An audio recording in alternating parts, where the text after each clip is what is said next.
веќе Владимир Неловски, член на извршниот комитет на ВМРО ДПМН. Господин Неловски, добре дојдовте во централниот дневник.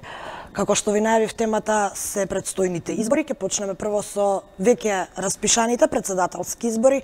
Вие веќе објавивте неколку имиња, односно од вашата партија веќе излега околу 10 имиња кои ќе се кандидираат за таа функција. Какво е расположението? Кој има најголеми шанси? Па расположението внатре во ВМРО ДПМН во моментов е демократско. Односно сите кандидати во моментов се представуваат пред делегатите и пред членството на ВМРО ДПМН. Она што морам да истакнам е дека како и во минатото, каде што изборот на кандидат за председател се правел преку конвенција, за разлика од Социјалдемократскиот сојуз, каде што прв пат имаме еден ваков вид на конвенција за избор на председател.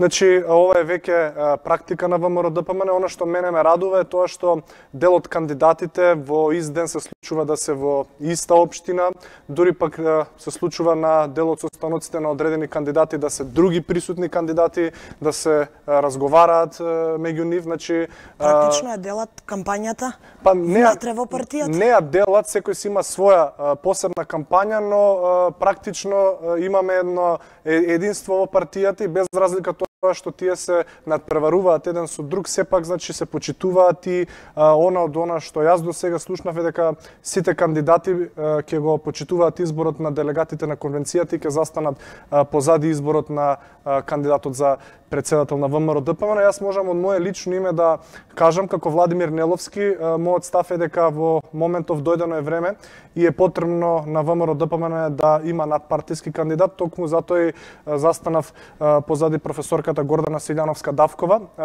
и заедно со тимот Силјановска во изминатиот период бев во неколку комитети, морам да признам. Во интерес на целокупниот процес не би зборувал повеќе околу кандидатурата на професорката, но сакам само да истакнам дека според мене во овој момент потребно е целокупно обединување на сите македонци без разлика на нивната партиска, етничка или било каква нивна ориентација, поради фактот што можеме забележиме сите во Република Македонија во сите сфери се случува помор и потребно е обединување и на оние луѓе кои што гласале претходно за ВМРО ДПМН и се наши поддржувачи, но и оние луѓе кои што во минатото поради дел од причините не гласале за нас или негодувале со некои од нашите политики, да застанеме заедно и да му се спротивставиме на ова зло што му се случува на народот и на пред се Република Македонија. Споменавте дека застанавте зад надпартиски кандидат. Дали ова можеме да го протолкуваме како можеби своевиден страв да не ви се повтори вас она што му се случуваше на СДСМ за време на опозиција, кога се уште имате председател на државата од вашата партија? Токму така. Не се работи за тоа. Најпред сакам да истакнам дека јас ги почитувам длабоко и сите останати кандидати кои што дел од својот живот го посветиле внатре во партијата и во развивањето на самата партија, но сметам дека во моментов на ВМРО ДПМН е потребно да подаде рака на надпартиски човек кој што ќе ги обедини сите граѓани на Република Македонија, а не само членовите на ВМРО ДПМН или пак симпатизерите. Значи, пак ќе повторам, во Република Македонија проблем имаат сите граѓани, немаат проблем само ВМРО-вците или пак симпатизерите на ВМРО ДПМН. Видовме два прилога пред моево гостување. Едниот прилог беше за културата. Значи, во однос на културата многу луѓе во минатото негодуваа околу некои наши политики, но видоа дека во моментов е многу полошо. Имаше низа скандали, се уште има и конкретни случаи во обвинителството и кој ги води специјалното јавно обвинителство конкретно за културата. Можам тука да го споменам најтешкиот проект можеби до сега на Министерството за култура, тоа е Скопје 2014. Па не знам и тој конкретно случај како ќе заврши со оглед на сите случувања кои што се случија во изминатиот период и дел од однесувањето на дел од обвинетите во тој случај, но исто пратеничката на СДСМ спомна за некои конкурси за фонд за иновации и така натаму. Најверојатно заборави да напомене дека за некој да конкурира на тие конкурси најверојатно треба во некоја роднинска врска или пак да е член на Социјалдемократскиот сојуз. Такви обвинувања имаше и за вас. Повторно ќе морам да ве потсетам кога вие бевте владеачка партија. партија. Впрочем, и антикорупцијската, ако не следевте пред малку со гостинот, беше доведена во таква состојба и практично не функционираше, можеби неколку години. На бранот на тие работи Социјалдемократскиот сојуз дојде на власт и ветуваше живот. Но тие не донесоа живот, за жал. И во однос на антикорупцијската, да, имало одредени работи кои што во минатото биле критикувани, но барем имало антикорупцијска. Ние можевме да сведочиме дека во изминатите 8 месеци имаше период каде Република Македонија немаше антикорупцијска комисија и период каде што се случија низа на скандали од различни области поврзани со средства на граѓаните. Ќе повторам, значи ВМРО ДПМН во минатото била критикувана, еве можам и јавно да кажам, еден од тие закони за кои што била критикувана бил законот за високо образование, меѓу кои и професорката Гордана Силјановска од решенијата во тој закон ги критикувала, но и таа и другите граѓани го правеле делот нормално тие што мислеле добро на земјата, правеле во интерес да се направи подобар закон, за разлика од некои пратеници на Социјалдемократскиот сојуз, кои што најверојатно се независни по нивното кажување, но по делувањето не се такви, не се бореле за подобро законско решение, конкретно за законот за високо образование, туку се бореле да дојдат во убавите фотели. Сепак се малку рано на власт, ќе оставиме за нив времето да покаже. Во конкретниот момент, заедно со претседателските, вие барате и предвремени парламентарни избори. Пред малку споменавте и дека демократска ви атмосферата внатре во партијата. Што значи ова? Дали вие имате програма, дали сте навистина подготвени доколку власта прифати да излезете на предвремени, бидејќи што ако ги изгубите и тие предвремени? ВМРО ДПМН како најголема опозициона партија, најголема партија во Република Македонија, секогаш е подготвена за избори, не пред тоа да го истакнам. Имате ли нова програма? Вака реформирани, можеби малку, еве и веќе можеме да ве видиме вас во помлад состав. Токму така. Значи ВМРО ДПМН веќе една година има ново раководство, има нов начин на работење и на функционирање. Се разбира дека имаме програма која што дел од програмата веќе најавена на дел од протестните маршови и на дел од собирите кои што ги правевме, ги најави нашиот претседател, но ќе се навратам зашто бараме заедно предвремени парламентарни со претседателските избори. Мислам дека денот на референдумското изгласување, ако не е доволен показател зашто бараме ние заедно со претседателските и парламентарни избори и тие гласање за 2,9 секунди, 5-7 секунди, мислам дека да го земам јас овој лист кој што е пред вас, да го свиткам 3 пати, ќе поминат 5 секунди. Дополнително на таквото Гинисово гласање имавме низа на ситуации каде што на наблюдувачи на избирачките места им се заканувале лица со оружје кои што не се дел од имаше и наблюдувачи на ОПСЕ таму.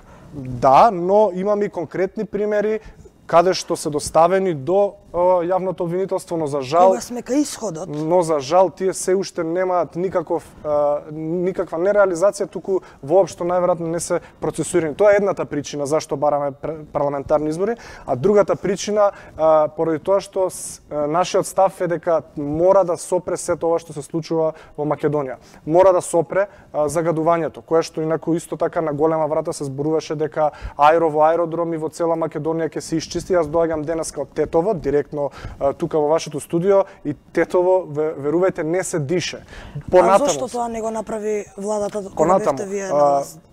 Поврзано со чистиот воздух, здравството. Ние во изминатиот период видовме за жал неколку смртни случаеви на мали бебиња, а никој од Министерство за здравство не поднесе одговорност дополнително. Имаме соработници на министерот кои што кажува дека секој има право да умре. И тој случај го истражува основното јавно обвинителство. Токму така, но разберете мојата пак ќе кажам, мојот скептицизам во однос на сите тие истражувања, бидејќи во многу наврати и нормално и на вашата телевизија, благодарам за тоа, како ВМРО ДПМН сме укажале на низа недоследности и скандали во работењето, но за жал во овој момент немаме процесуирано ништо од тоа што е кажано. Значи тука го кажав здравството. Министерство за култура, видете каква скандалозна распределба на средствата имаме. По кој критериум Министерството за култура ги поделило овие средства? Да, токму утре така. Имаат комисија. Но видете, ќе го видиме исходот. Ќе го видиме исходот, најверојатно исходот ќе биде истиот исход што беше и лани. Значи ова не е прв пат да ни се случи нас во Министерството за култура да имаме скандал, па да мора. Вашиот кредибилитет за конкретната работа не е многу голем конкретно за Министерството за култура како што го спомена в Скопје 2014. Не би се согласил, само морам да ви објаснам, не би се согласил. Да, ВМРО ДПМН е било критикувано и токму затоа во 2016 иако не победија на изборите на владеачкото мнозинство го направи СДСМ. И мислам дека тоа што имало некои критики во минатото не може да ги амнестира СДСМ за сето ова што го прават. Значи ќе повторам, минатата година имавме распределба на средствата од Министерството за култура за проекти кои што никој не ги познава. Оваа година за жал, на пример ќе го споменам фестивалот Таксират, познатиот џез фестивал во Скопје, тие се не знам по кој критериум изоставени, а имаме многу други организации кои што никој не ги познава добиле средства. Ќе се согласам со вашата констатација дека вашите грешки не ги амнестираат нивните, напротив. Сосема напротив, меѓутоа пред малку го споменавте исходот од референдумот, па во тој контекст би сакала да ве прашам, бидејќи вашата партија ја поздрави ратификацијата на НАТО протоколот, вие сте за влез во НАТО, па дали е тоа своевидно признавање дека конкретната политика на оваа владеачка гарнитура е добра? Со самиот факт што го поздравувате потпишувањето на протоколот, а знаеме од што зависел.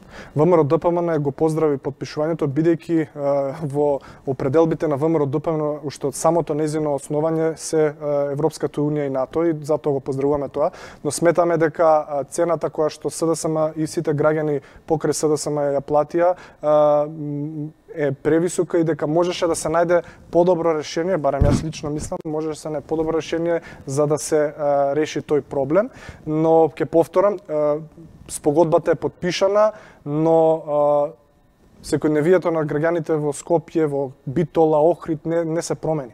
Значи секојдневието е исто како што беше пред потпишувањето. И тој живот кој што го ветуваше Зоран Заев не дојде.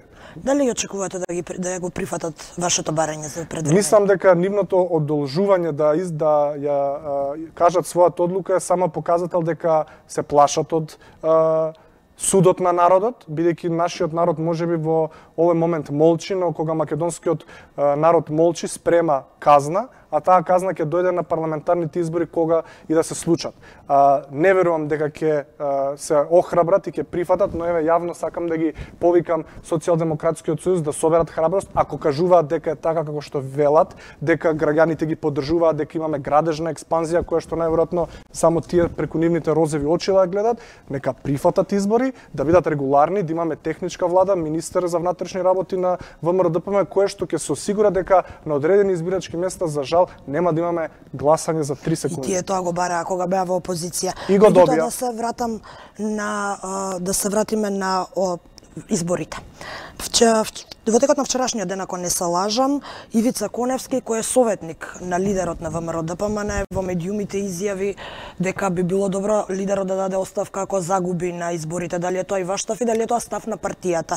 Дали може би партијата после овие избори ќе е расположена да менува лидер или сепак сте сите обединети околу Христијан Мицкоски? Мислам дека во овој момент е на еден начин можна да кажеме малку смешно да збориме за оставки по изборите. Тоа е исто како сега многу актуелно е, сигурно сите млади следат англиското првенство, каде што Ливерпул и Манчестер Сити се борат за титулата. Тоа е исто како некој играч од Ливерпул да излезе и да каже дека доколку Ливерпул не освои титула на крајот од сезоната, Јерген Клоп треба да го напушти клубот. Не е исто како моментот кога Шекеринска даде оставка од партијата лидер кога ги загуби изборите. Мислам дека е посоодветен пример. Можеби не е соодветниот пример, бидејќи легитимитетот председателот на секоја партија го црпи од парламентарни избори, каде што се гласа од граѓаните за кој да биде премиер. Не се влече легитимитетот на самиот председател на партијата од председателските избори. Така да мислам дека ВМРО ДПМН оди на победа на овие председателски избори, без разлика дали ќе бидат заедно со парламентарните или не. А во однос на оставки, мислам дека единствен кој што треба да даде оставка во овој момент е Зоран Заев и да им овозможи на граѓаните да одлучат дали се за сите оние работи кои што тој ги спроведе или пак не ги спроведе во последниве 2 години или не се. Во интерес на времето, за крај ќе мора ќе мора да привршуваме, меѓутоа ми се наметнува уште едно прашање, бидејќи заедно ја погледнавме изјавата на лидерот Христијан Мицкоски, поточно денешното, како што го нареговме, режирано обраќање. Дали е ова некоја нова пиар стратегија, бидејќи малку и не изненади нас медиумите. Начинот на обраќање, до сега немавме видено така добро измонтиран видеоспот. Па не би рекол режирано, би рекол снимено обраќање. Да забележам дека дури имаше и одреден степен на глума, можеби. Не би рекол режирано, би рекол дека е тоа снимено обраќање кое што го имало и во минатото, можеби стилот е поразличен, но е нормално да е поразличен. Ние сме раководство кое што е ново раководство, кое што нормално има различни начини на функционирање на работа од претходното раководство, така да мислам дека ова видео кое што мене лично ми се допадна е еден нов начин на работа и функционирање и ништо. Можам да забележам дека во однос на претходното раководство барем сте далеку попристапни и достапни за медиумите. Секогаш, значи, за медиумите сме тук. Господин Неловски, ви благодарам што гостувавте во Централниот дневник. Ви благодарам на поканата. А ние продолжуваме понатаму.